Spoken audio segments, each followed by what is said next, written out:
5 days, 797 kilometres. Let's just try and do something special. And if I fail, then, I fail. You're not thinking, I've got to go run another 100 miles. I just got to go and run another 6.7 Ks. And before you know it, you've done like 10 more laps and it's like you've broken the PB. You're relentless, your discipline is insane, and you're redefining what is possible. The last hour and my watch actually died. Normally I'd just like panic, but instead I'm just going to take it off. And that last hour actually ended up being my fastest hour. The first couple of days, I'm just like, why am I running another one of these? Why did I sign up for another one?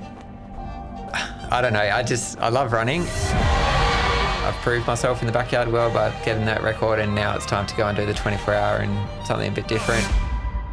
Welcome to the Transcendent Few. Today's topic is 5 days, 797 kilometres and the limits of human will. The host is myself, Shane Johnstone, and our guest is the unbelievable Phil Gore. Welcome, Phil. G'day, Shane. How you going? Good, mate. Thanks for making the effort to come down. Yeah, thanks for having me. Yeah, so we're going to uncover this gritty story of yours in recent times and some of the other epic feats that you've done along the way. And you've been an absolute dominant figure in the backyard and sort of track ultra scene, which I'm actually quite unfamiliar to. I find it quite interesting that you and I both live in the same city, both pretty much in the same era have done all our running, and we've never actually stepped on the starting line together because I'm very much ingrained in the trail long scene, and you've really found your niche in like sort of backyard ultra and track stuff, which I just can't get my head around. So on that note, like, what is it about the data, the pacing, all the numbers that really gets you sort of fired up? Yeah, I don't know. I love running, and there's something about the backyards and the track ultras, like running around in circles. It's consistent. Like, you know what you're getting. Like, don't get me wrong, I do love a good point-to-point race, but you just throw in other elements of like, navigation and sorting out your aid station stops and stuff like that. Whereas backyard ultra or a track ultra, you know what you're getting. You know it's going to be like a 400 metre lap or a 6.7 K lap, and you just got to you just dial it in. You lock into a mode and you just go round and round. I think as like trail long course ultra stuff is getting more competitive, is getting harder to make mistakes and recover. But in your space, it's such a finite sport where like you can't really make too many mistakes now, especially if you're chasing like a track lap record that, like one mistake could be the difference between you sort of getting that record or win. Is that, do you find that? Yeah, especially with the 24-hour stuff. Yeah, if you make, if you have one bad hour, that can destroy your whole race. If you have, an extra toilet stop, that could be the difference between, getting a record or not. There is a bit more forgiveness in the backyard. You can have a few bad laps and still recover, as long as you're still making the lap in less than an hour. Like, you can come in 59 minutes and just have a minute turnaround and get back out there and do it again. And you can come back from that. Whereas, with a track ultra or a 24-hour ultra, it's just every little thing you do affects the total overall. Mm.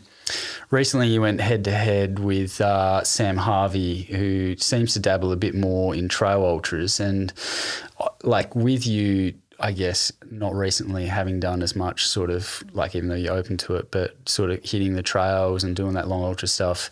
I do wonder if like that could be sort of like a part of that difference between the end result of you, I guess, ultimately getting the win there.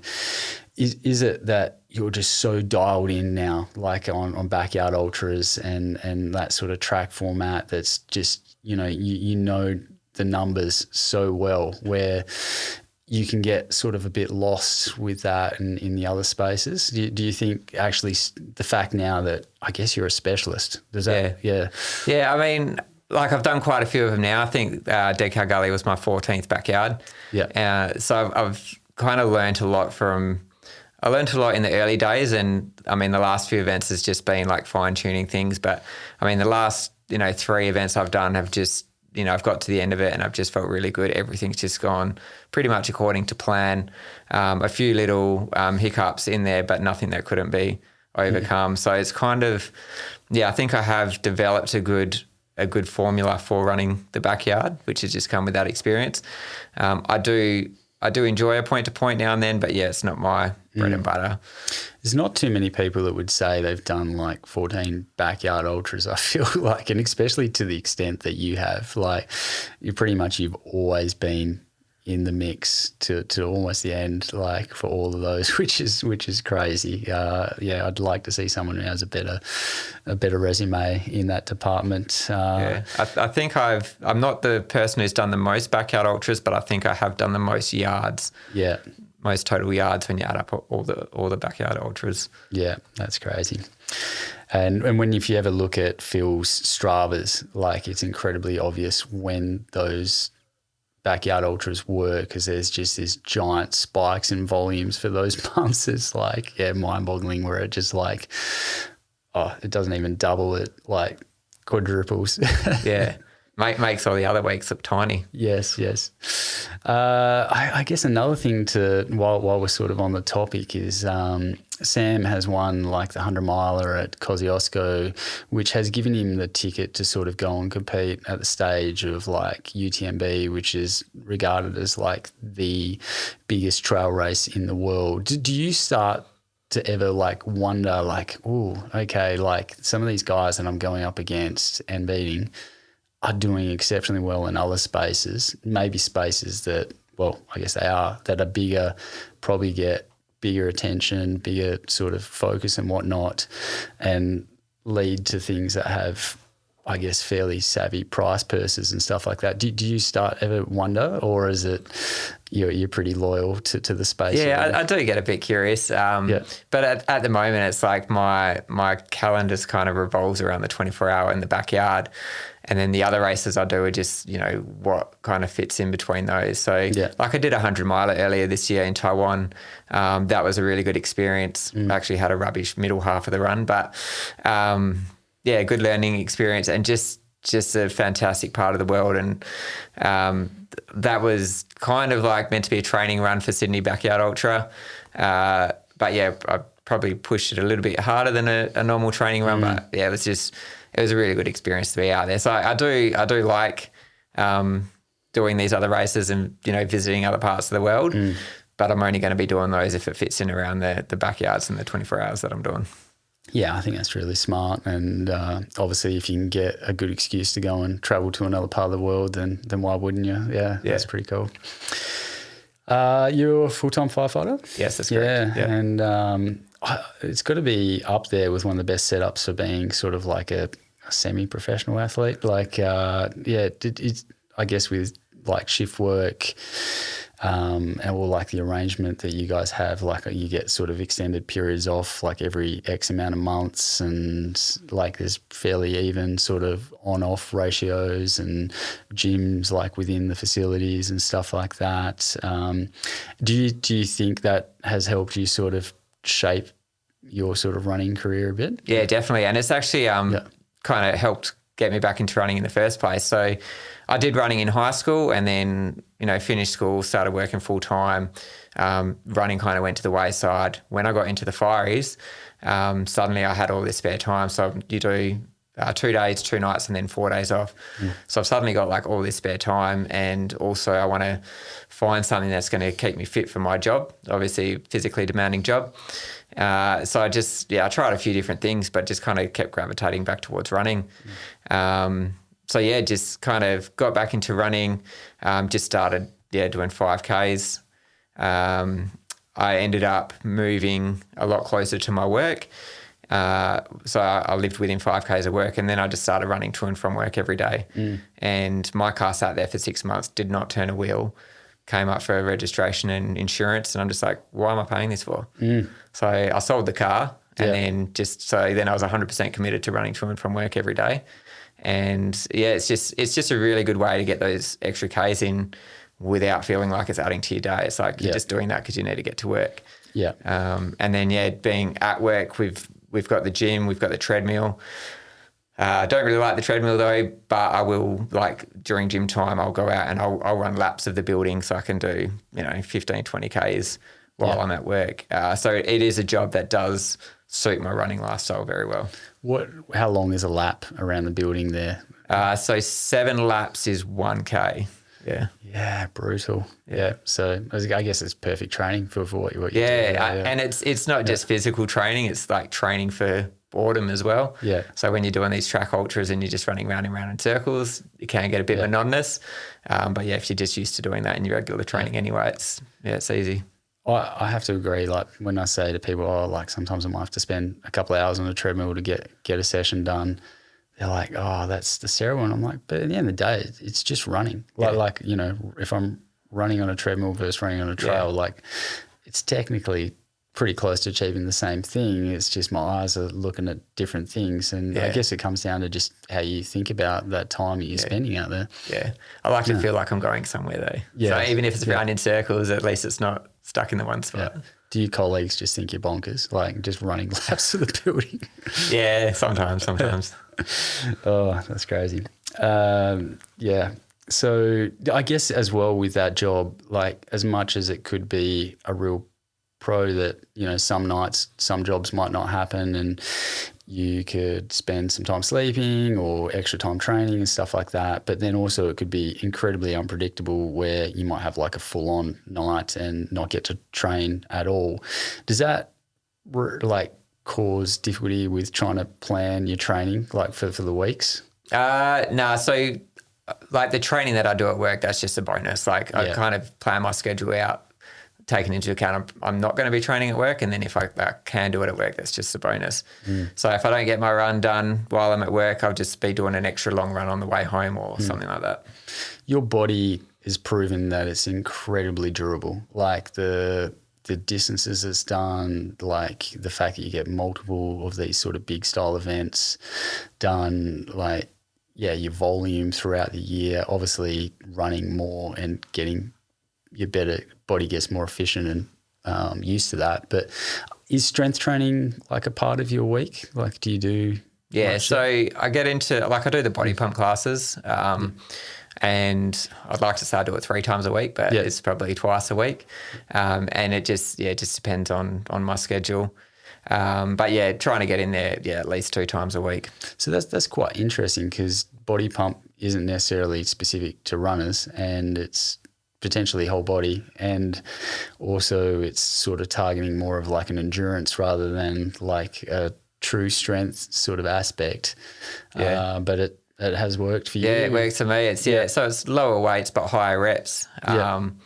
And I like to see it as like building strength without building bulk. So I don't want to be too bulky and weigh myself down when I'm running. It's just it's kind of what I've always done. Whether it's the ideal strength training for runners, I don't know, probably not. Maybe there's better ways to do it. But for me, it's about the consistency of it. Like I've got a certain time to be at the gym each week to do that class. I've got someone taking me through it.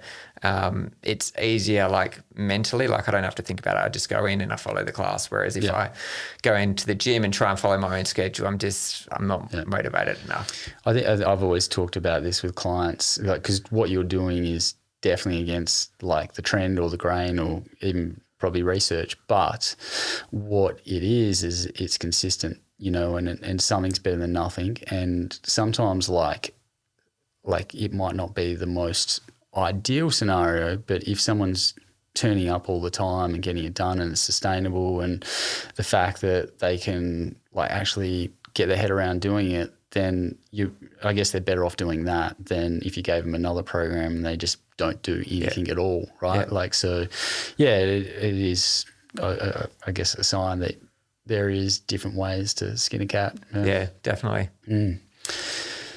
Okay, so you repped the team Tribe and Trail at Transcend one year. You're running the final leg, and you ripped the King of the Mountain and actually still hold the course record for that. So it was 3Ks with 200 metre gain, and you did it in 15 minutes and 29 seconds. How did you find your Transcend experience? I really enjoyed it. It was... I think that was like 2 weeks before another big run that I had. So it just worked out ideal. It was like my last kind of push before taper. But really great course. I was a bit hesitant about doing the King of the Mountain segment. I'm not normally a hill climber. But yeah, obviously I did all right on that if the record still stands. So yeah, it's good to hear that. You're built for hill climbing. You're a light frame and you've got a huge tank. So Yeah. Well, most of my runs are pretty flat. Like the backyards and the track ultras are. I mean, you're not getting any elevation on a track ultra, but the backyard courses are normally pretty flat as well. I mean, I do a lot of hills in training, but when it comes to races, I'm probably more used to doing the flat stuff. Yeah, fair enough. We'll have to get you back one day and go solo when it fits in with your calendar and have a crack at our 2K first prize running scene. I think you'd be surprisingly, you might surprise yourself there. Yeah. Let's talk a bit about the Oceania 24-hour track record. So that's a huge feat. You've knocked off 270.826 kilometres, which is 5:19 pace over 24 hours. Like, that's just not physical. Like, there's a huge mental component to that.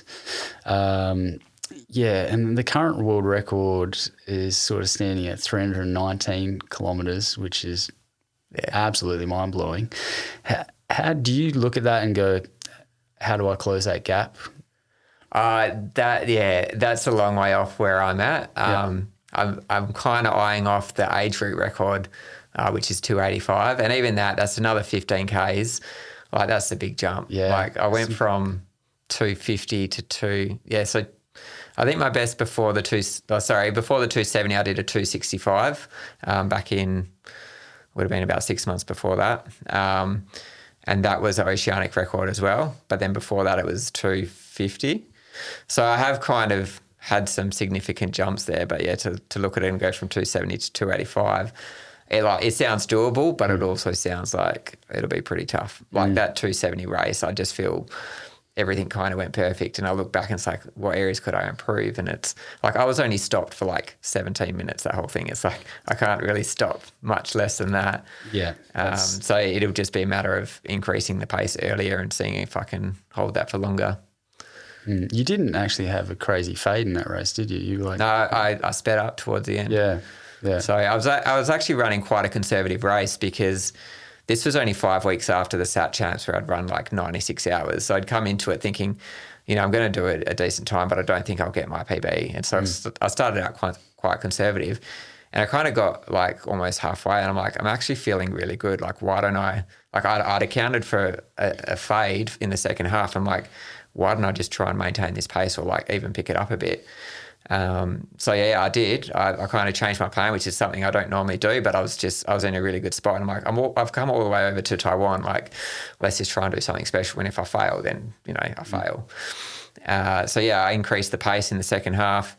It got to the last hour and my watch actually died. And I'm notorious for just running, like, I'm so consistent, like looking at my pace, making sure I'm always within that, like where I need to be. And then when my watch died, normally I'd just like panic, but instead I'm just like, I'm just going to take it off, pass the watch to my crew. I'm just going to run by feel. And that last hour actually ended up being my fastest hour. And I went from, thinking I was going to get in the high 260s to being able to crack that 270 just because I wasn't focused on the pace anymore. I just kind of went for it. Something else they always say with like sort of mental limitations is that it's really hard to predict how fast you can go, like, for the whole time. Like, it is a hard equation to know the answer to. And when you get closer to the finish, your brain's able to recalculate and sort of goes, oh, hang on a second, like, I've actually got a little bit more in the tank. Maybe we can dial that up a little bit. And we see this like in tracks where, you might be watching a 1500 and then all of a sudden they drop like an insane last 400 because the body's sort of let go of that safety mechanism and goes, I know I can get to that finish line, which is pretty cool. But it also shows that we often like can underestimate, and we just don't know what the actual end limit is. And I guess with more and more years we're going to continue to see it. We see all these records just continuing to drop lower and lower, which is super exciting. So I think let's go all the way back to Birdie's Backyard 2020, where it all sort of seemed to take off. Yeah. Like that was like the days where Michael Hooker and you were having some duels, and Marco Noah made the documentary on it, which is well worth a watch. But Michael Hooker used to go out and just run like 4:30 laps like all the time, and it was like crazy. And I remember just looking at it being like, how is this going to be sustainable? And to his credit, he'd knocked out a lot. Yeah. But when we look at it now, it's probably like a third of the laps that you guys are doing now. Yeah. How did those early battles with Hooker sort of shape your growth and development? Yeah, so Birdie's Backyard, I kind of came in as like a bit of an unknown. I hadn't done any, like I'd done a 12-hour ultra, I'd done the 24-hour park runs, but yeah, I hadn't really done any like big races. So I kind of came in not really expecting too much of myself, and also I don't think anyone else was expecting too much of me. But I was just going in there. I kind of figured I could get to 24 hours because I'd done the 24-hour park run, and it was just a matter of holding on after that. And so I got to the 24 hours and I was still feeling all right. And I'm watching the numbers dwindle down, and, you know, I'm looking around and I'm like, I'm the top 5. I'm like, how did I end up here? And then suddenly I'm like top 3, and then I'm top 2, and I'm like, how did I end up here? And I was, by that point, I was starting to struggle a bit, and I'm just, every lap I'm looking over at Hooker, and he's dialed in, and he's just running his, 35-minute laps or whatever. And I'm just like, how is he doing that? Like, we've been running for more than a day here. Like, and I'm just like, I'm just going to hang on. Like, I don't know if I can beat him, but I can do another lap. And yeah, then I started to get issues with my leg at like, I think it was lap 35, and I managed to get like 4 more laps out with like some pretty sore legs. And I thought that was huge then, like to be able to run like 4 extra laps when I thought I was done. And yeah, just kind of, I think that's when I kind of realised there was something maybe a bit different about me, that I could be really good at this format. And I wanted to really test where it could take me. And yeah, just pretty much pulled out all the stops. And it's like, okay, what areas do I need to focus on to change and to improve? And, I didn't have a plan at all going into that first backyard, but the next one I've written up a spreadsheet like hour by hour, like what pace I'm going to be running, what I'm going to be eating, all of that sort of stuff. So just, yeah, really from that point, I just like kind of try to dial in and yeah, fix everything I could to run a better race. I feel like the backyard ultra games, like this scientific concept of like the finish illusion test, where we get people to sort of do like a maximal effort. Like, so they tell them to hold as much power, like on a bike. Let's say you hold 250 watts for 40 minutes, and then they get to a point where they're like, I can't physically do this any longer. Like, I need to stop. I'm done. So that, like, you keep trying to push them a little bit further, and they collapse off the bike, and they're absolutely exhausted. And then you say to them, well, if I give you $1,000, would you get back on the bike and give me a 5-second all-out effort? And then they jump back on the bike, like this is within sort of like 30 seconds, and then they punch out like 700 watts, and it shows that, quite often, again, like these safety mechanisms keep kicking in, because the body's like, hang on a second, you're in pain. Like, what are you doing to yourself? Like, you should stop this. But quite often there is like this extra little bit of reserve that's still there. And that's what you have to keep on exploring every lap. And I think that's the beauty of the backyard, is it does break it down into that lap by lap. You're not thinking, oh, I've got to go run another 100 miles. It's like, I just got to go run another 6.7 Ks. And then you run that and you realise, well, I thought I was broken and I couldn't run anymore. But then I did run 6.7, and I still finished it with 5 minutes to spare. So maybe I can go to another one, and you just break it down into those chunks. And as long as you don't like look too far ahead, you can just focus on those laps. And before you know it, you've done like 10 more laps, and it's like you've broken a PB or whatever it is. And yeah, that's just the great thing about the backyard, I think. And that's the way we often see like people approach these that maybe aren't necessarily in them to win them, but they are using backyard ultras to be like their first 100 miles or first 100 Ks, 50 Ks. And you see these huge dropout rates like at the 50, the 100, the 100 miles. It's definitely not their end game, because like surely it's not a coincidence that everyone was completely exhausted at that point. But that's just where in their mind they've been prepared to sort of go to. Yeah. Yeah, you get people that sign up for it and they just go in with a clear goal, like I just want to run a marathon, or I just want to run 12 hours, or I just want to run 24 hours. And they get to that point and they're quite happy to stop. But then you also get people who think, oh, I'd like to get to 24 hours, but if I can get further, then I will. And then they run and they get to 24 hours and they probably can go further, but in their mind, they've already told themselves that they'd be satisfied with 24 hours. So they just find it really easy to just stop. Yep. So I think you need to go in without having any clear goals like that, like no time-based or distance-based goals. Just go in thinking, I'm just going to run as far as I can go. A goal that's hard to avoid is beating a record. And so, and we don't often see records beaten by large numbers. Normally people like just sort of get past them. You held the previous Australian backyard, or actually it was a world backyard record at 102 laps. How did that sort of all unfold, like beating the first record, like mentally, what was sort of going through the head there? Yeah, so that was Dead Cow Gully 2023. So my previous best was 76. But yeah, I've come into this race and I know Harvey Lewis is there and I know that he's run 85 before.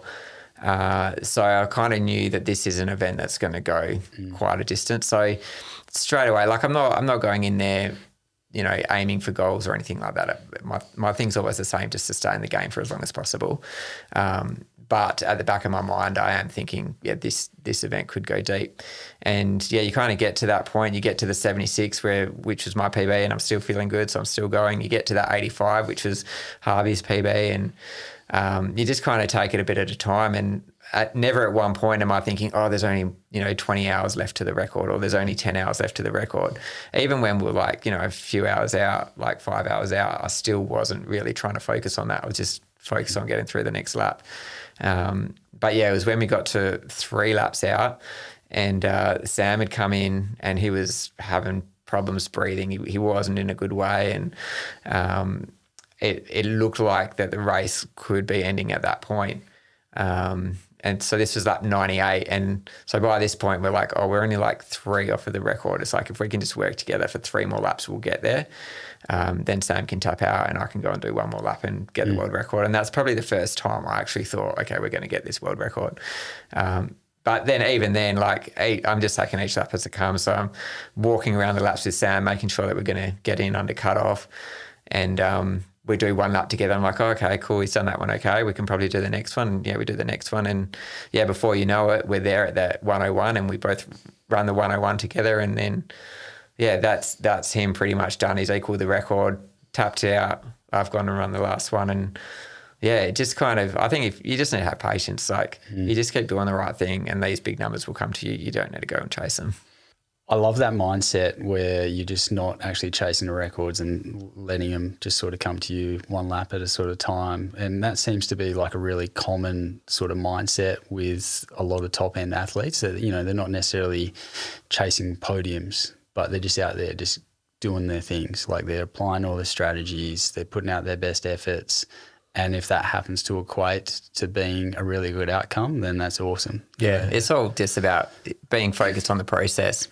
If you just get fixated on those goals, and that's, that can kind of just consume you. You just need to bring it back to the basics and just, enjoy the journey, focus on the process. And as long as you keep doing the right things, those records, they'll come. Yeah. So the 102 record obviously got a lapse, and then you guys come back and smashed it the other day at 119 laps. It was 797.3 kilometres, which is mind-blowing.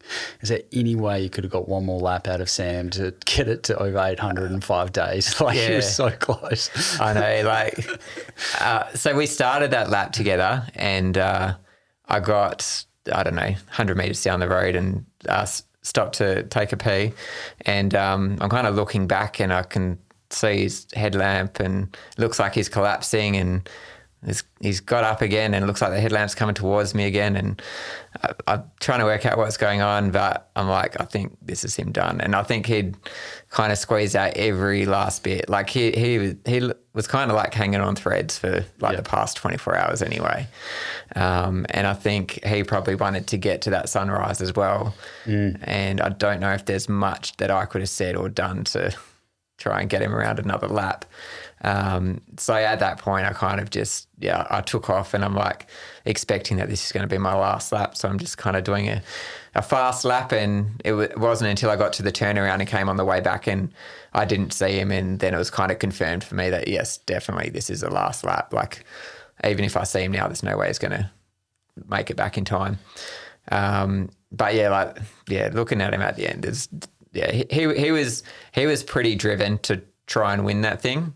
And so if he couldn't get himself to do another lap, there's not a lot I could have done. Well, he'd stood on the race earlier and sort of said, I'm there to do 150 laps, which is a pretty crazy number. That's a huge jump from where it was.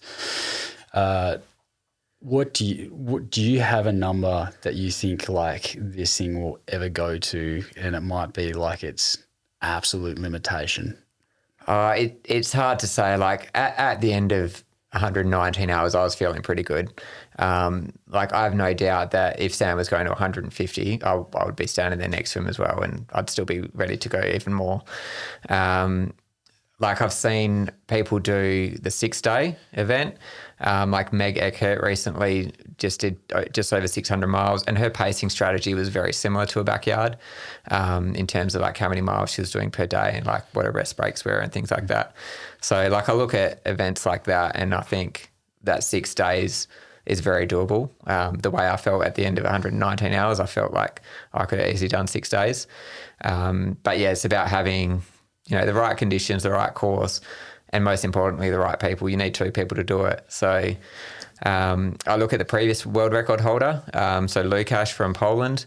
He did 116, and I was following the later stages of his race, and he was consistently doing 42-minute laps, which is very similar to what I was doing.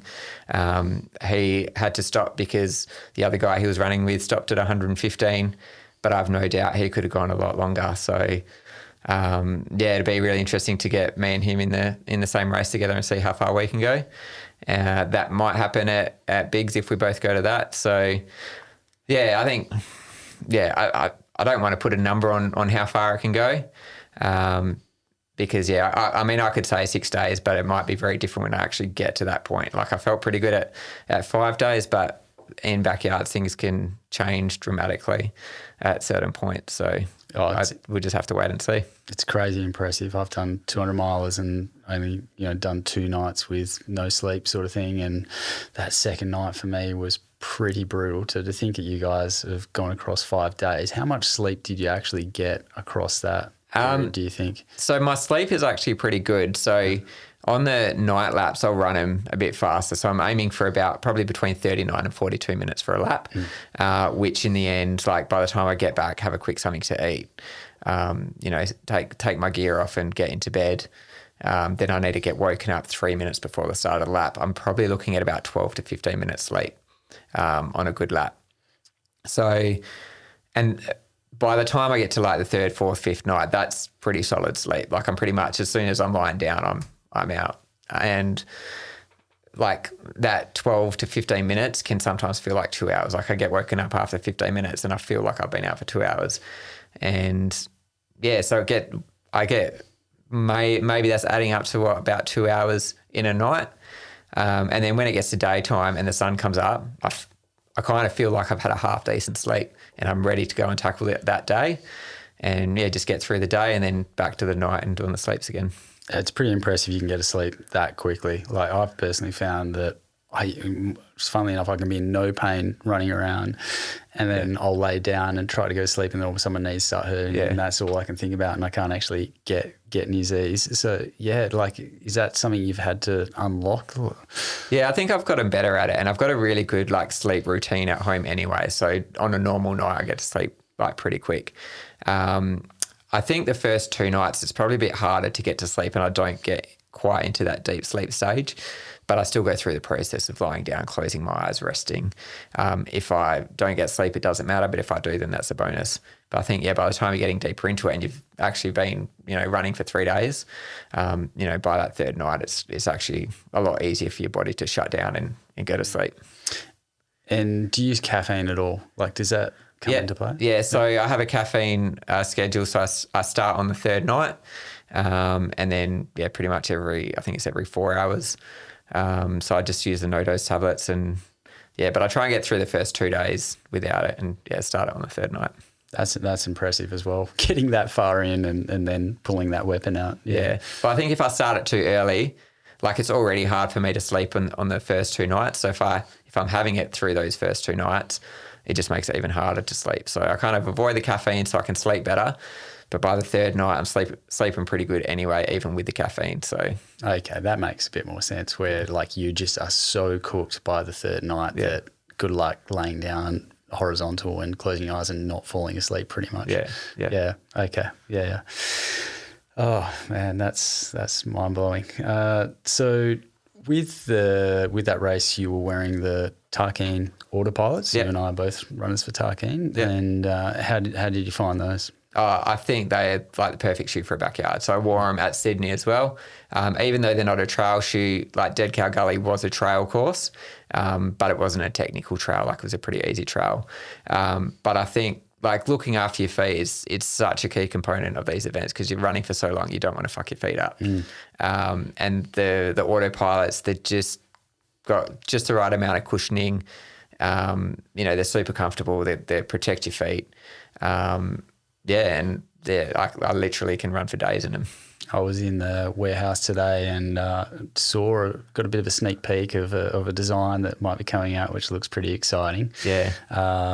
So it seems like it's got a bit of a Phil Gore flair to it, and I noticed the strong yellow sort of green colours, which is actually really interesting because I feel like Australians aren't very patriotic but these sort of track events and I guess going over to Bigs where you see lots of flags and all that sort of stuff, like it's, I don't know, something that Australians aren't maybe proud of or don't really do that often. So it's good to see you like super proud of being Australian and bringing that into sort of like a bit of a concept. Yeah, definitely. Yeah.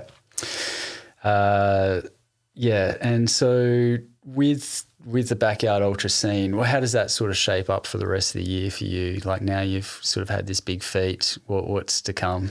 So the next event for the backyards is the World Champs in Tennessee. But the problem for me is it's on the exact same weekend as the 24-hour World Champs in France. So I kind of have to pick one or the other. I think I'm probably leaning towards doing Bigs at the moment. But I kind of have to decide soon. I love both formats. I kind of feel maybe I've proved myself in the backyard world by getting that record, and now it's time to go and do the 24-hour and something a bit different. But I also feel maybe I need to, because I am the world record holder, I do need to go and compete at the World Championship. So I'll make a decision soon.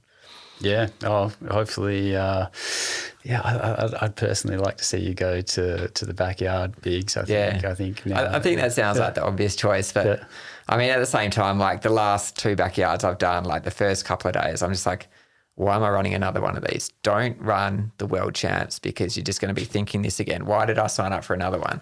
I never run a 24-hour and think during that event, why did I sign up for another 24-hour? But it's funny because you get through those first 2 or 3 days and then you just hit the zone and you just dialed in and you finish the event and it's such a great feeling. Like after having run 5 days and achieving a world record, it's just, you're just like, when's the next one of these events? And then that's actually like a really fair statement because when you see like some of these big pros like Courtney DeWalters and stuff like that who might race like a UTMB and sort of set like a really like impressive course record and it's the biggest race and it seems obvious to just keep on going back to a really marquee event like that and keep on like putting your name on the trophy. But I guess they sort of look at like in a sustainable way sometimes as well and go, well, I got to do what I think's best for my body, like what's also going to keep me excited and what motivates me and keeps on building that hunger. So yeah, I can see the dilemma you're in, like where obviously that you still really enjoy the 24-hour space. There's still big goals to be ticked off there, and you know there's always going to be a backyard ultra in future years to run more and more laps at. So it doesn't necessarily have to be done this year. And you know, if someone goes and cracks that record, maybe that gives you something, a bit more hunger to go and chase after as well. But you've definitely shown that you've got more in the tank of that space, because like you're still out running like the next day, and then like you're also the next week you went out and dropped a 3:33 pace park run. It was 2 days later. Oh, was it 2 days later? Jeez, that's pretty. I wasn't planning that. So yeah, I've met up a couple of friends at the park run, and they're like, asking me like how quick I'm going to go, blah, blah. And I was like, I ran yesterday and I was like 6 minutes 30 per K. Like I'm not going to be running that quick. And I kind of just got caught up in the crowd, and I probably started in about 10th spot, and running at like 3:30s, and then I could just see other people ahead of me, and it just became like a little game. Like I'm going to chase this one person down, and I caught up to them, and then I'm like looking at the next person. And so, over the course of 5Ks, I just like ticked off like, past 10 people and almost caught first place. He was about, 10 or 20 seconds in front of me. But after, I was just like, I don't know where that came from. Like, I don't know how I was able to do that. It's probably like, I know parkrun's not a race, but it was kind of like that race atmosphere. Whereas if I'd just gone and done a 5K on my own, it would have been a super sluggish, like 6:30 per K sort of run. That's like pretty much my PB. So I'm just like far out. That's amazing. Yeah, it's still about 3 minutes behind my PBs, or 2 minutes. Yeah. Obviously, you know how to move. And so you can't achieve like all these big feats like you are like consistently without like a super solid team behind you. And I know like Gemma's been like a really big part of all these journeys, but she unfortunately like broke an ankle like right before this trip. And you had to like very last minute call in Gabby Villa, like your nutritionist, like who basically just dropped everything, jumped on a plane, and pretty much I think so quickly that she even forgot her trail running shoes so she could go for a run as well. That's how I hear. So that's crazy. So how's Gemma doing? She's not great. Yeah, she's got a broken ankle. So she's in a car. She can't do weight bearing for 6 weeks. So it's my turn to wait on her for a change. But yeah, she's as good as she can be considering what happened. I think she's probably more devastated at missing the race rather than the fact that she actually broke her ankle. So so her work called me up on the phone, and I ended up talking to her, and like the first thing she said, she's like, I'm not getting on a plane tomorrow. But I was just more worried about like how she is and like, what's going to happen with her. Checked if she needed me to come home, and she was pretty adamant that she wanted me to still race. So then the next thing was like, what are we going to do about crew? We did already have other crew lined up. Like we had a few people there helping out anyway. But yeah, Gem was like a pretty key role for a pretty long period of that. So if we could find someone to replace her, then that would be ideal. But if not, we'd make do. Very lucky that Gabby has a sort of job that she can do from anywhere, and she's able to shuffle a few things. And, I think we gave her like 11 hours notice before she had to get on a plane. And, she was able to do that and come out and see us. So. Yeah, that's awesome. That's an awesome support team. Interesting as well, like a lot of athletes struggle to reset, like when you've got like a very specific plan in your mind, like you and Gemma have been a team at all these other major events and work like clockwork, and then very close to the event that disappears, yet you were able to sort of delete the potential stresses attached to that and the unknowns, and still turn up and perform. Like not everyone can do that. A lot of people struggle with that. Yeah. So me and Gem have just done a lot of work to like get these systems in place. And I've developed my plan and the way that I organise my marquee and all of my gear in that in such a way that it is easy for anyone to kind of jump in and they can read the plan and they can follow it and they can see where all my gear is and how it's organised and stuff. So it is easy enough for someone to jump in, and that's just a result of the work that me and Gem have put in over, the last 13 backyards that we've done together to kind of get it to that point. And Jen was still there as well. Like we have a chat group amongst all of the crew and myself. So she's still chiming in. She's still helping with social media updates and, you know, answering questions and stuff like that for the crew. So she's still very much a part of it.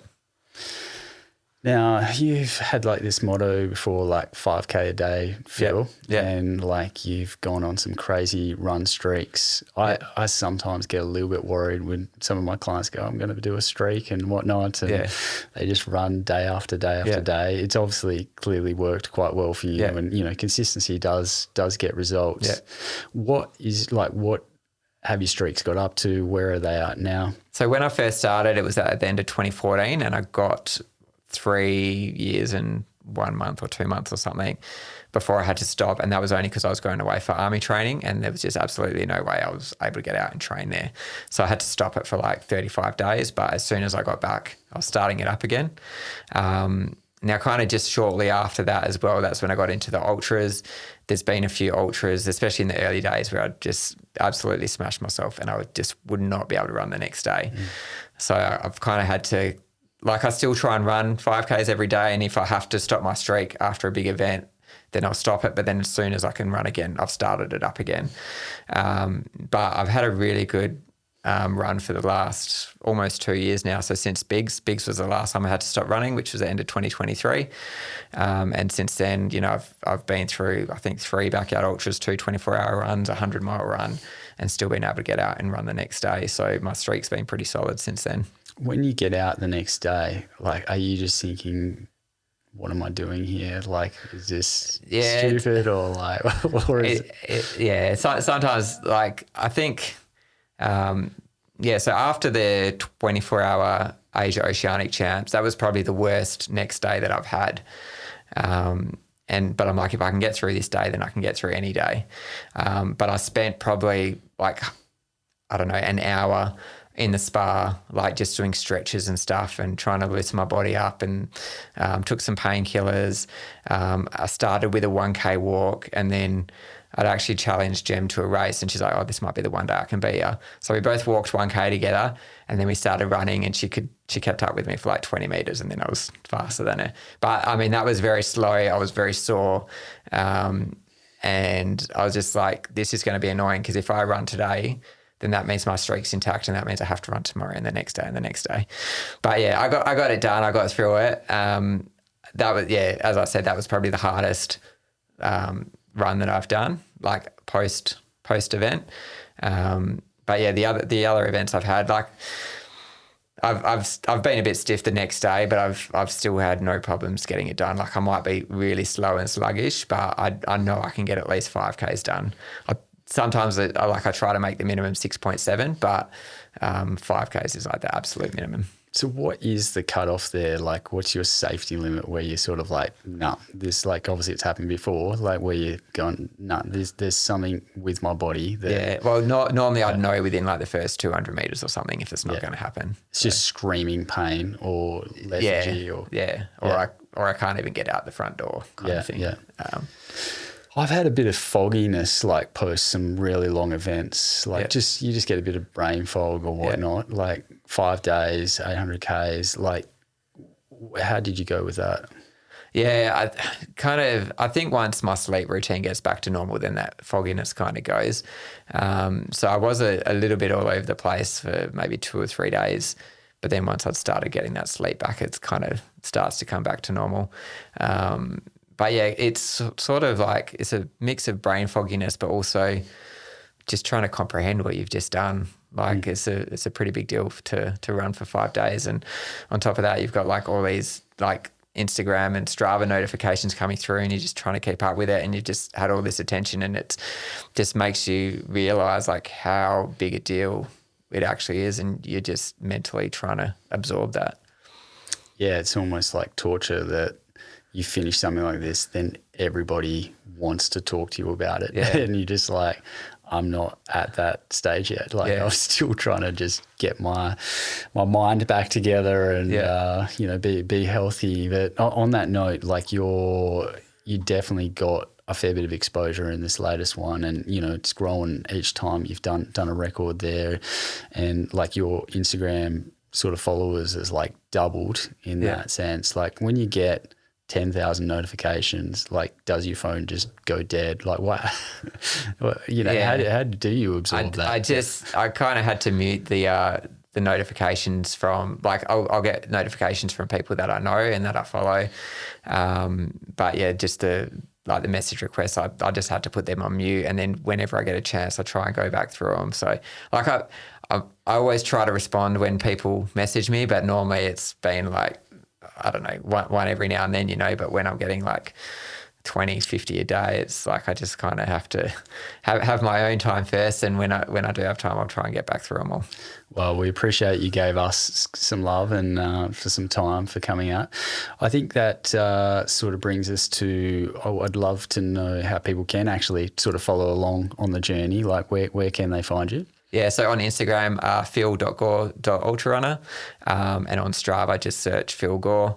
That's pretty much where I'm posting my runs on there every single day. And you can message me. Maybe at the moment I might not get back to you, but when things settle down a bit, I do always try to respond to messages.